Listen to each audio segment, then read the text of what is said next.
गंगा सागर में जाकर, गंगा सागर में जाकर बंदे तो डुबकी लगा ले।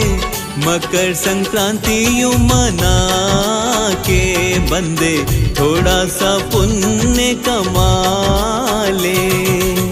गंगा सागर में जाकर बंदे तो डुबकी लगा ले।